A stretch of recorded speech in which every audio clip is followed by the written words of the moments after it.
সাহাবী প্রশ্ন করলেন, এরপর সবচাইতে আল্লাহর কাছে প্রিয় আমল কোনটা? নবীজি বললেন, আল জিহাদু ফি সাবিলিল্লাহ, আল্লাহর রাস্তায় জিহাদ করা।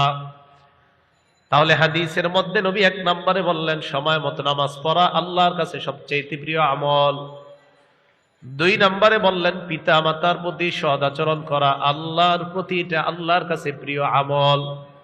এখন একটু বুঝেন, কি বোঝা যায়? আপনি আপনার আব্বার সাথে নম্র ভাষায় কথা বলাটা এটা আমল। কারণ নবীজির সাহাবী প্রশ্ন করছে আল্লাহর কাছে প্রিয় আমল কোনটা, তো নবীজি এক নম্বরে বলছে নামাজ পড়া। সাহাবী দ্বিতীয় নম্বরে বলছে হুজুর এরপর আল্লাহর কাছে প্রিয় আমল কোনটা?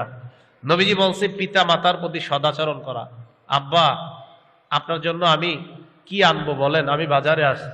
এই যে আপনি সুন্দরভাবে আপনার আব্বার সাথে কথা বললেন, আম্মার সাথে কথা বললেন, বুখারীর বর্ণনা প্রমাণ করে এটাই আপনার একটা আল্লাহর কাছে প্রিয় আমল হিসাবে গণ্য হয়ে যাবে।